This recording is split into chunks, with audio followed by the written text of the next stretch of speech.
Hello guys, good morning. അപ്പോൾ എന്തൊക്കെയുണ്ട് വിശേഷം? സുഖം തന്നെ അല്ലേ? അപ്പോൾ നമ്മൾ വേറെ എവിടെയാണ് വന്നിട്ടുള്ളത്? വീടിനടുത്തുള്ള ഒരു ചെറിയ മില്ലിലാണ് വീട്ടിൽ അരിയൊക്കെ പൊടിക്കാണ്ടായിരുന്നത്. അപ്പോൾ ആ മില്ലിലേക്ക് വന്നതാണ്. അപ്പോൾ മില്ലിലുള്ള കുറച്ച് കാഴ്ചകളൊക്കെ കാണിക്കുന്നത് ഇതേ നമ്മൾ കയറി ചെല്ലുമ്പോൾ തന്നെ ചെറിയൊരു പേര് കാണിക്കുന്നുണ്ട്. മില്ലിൻ്റെ പേരാണ് Aisha and flower oil mill എന്നാണ് പേര്. വേറെ എവിടെയല്ല, വീടിനടുത്ത് മദ്രസയും ഒരു സ്കൂളൊക്കെ ഉണ്ട്. അതിൻ്റെ തൊട്ടടുത്തിട്ട് അതിനെ വരുന്നത് കാട്ടിപ്പരുത്തിയിലാണ്. ഈ സ്ഥലം ഞാൻ പറഞ്ഞിരുന്നു, എൻ്റെ നാട് കാട്ടിപ്പരുത്തിയിലാണെന്ന്. അപ്പോൾ നമുക്കിത് നേരെ നടക്കാം.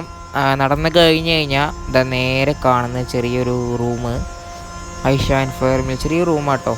അതിൻ്റെ ഉള്ളിൽ വേറെ റൂം കൂടി ഉണ്ട്. അതിൻ്റെ ഉള്ളിലാണ് ഈ മെഷീനും ഇതിൻ്റെ കാര്യങ്ങളൊക്കെ വരുന്നത്.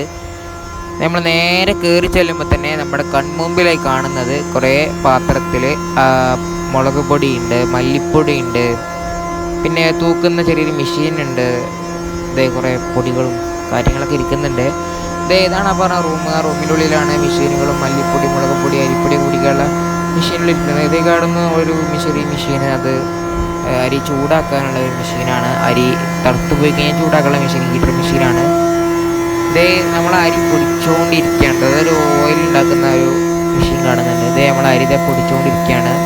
അരിതെ കാണുന്നത് ഓയിൽ ഉണ്ടാക്കുന്ന ഓയിൽ കൊപ്പറൊക്കെ വെച്ചിട്ട് ഇതാക്കുന്ന സാധനം. പിന്നെ മീറ്ററും കാര്യങ്ങളൊക്കെ ഭയങ്കര സെറ്റപ്പിൽ കൊടുത്തിട്ടുണ്ട്. അപ്പോൾ ഇന്നത്തെ വീഡിയോ അത്രേ ഉള്ളൂ. ഇഷ്ടപ്പെട്ടാൽ ലൈക്ക് ചെയ്യുക, സബ്സ്ക്രൈബ് ചെയ്യുക. അപ്പോൾ ഓക്കെ, ബൈ.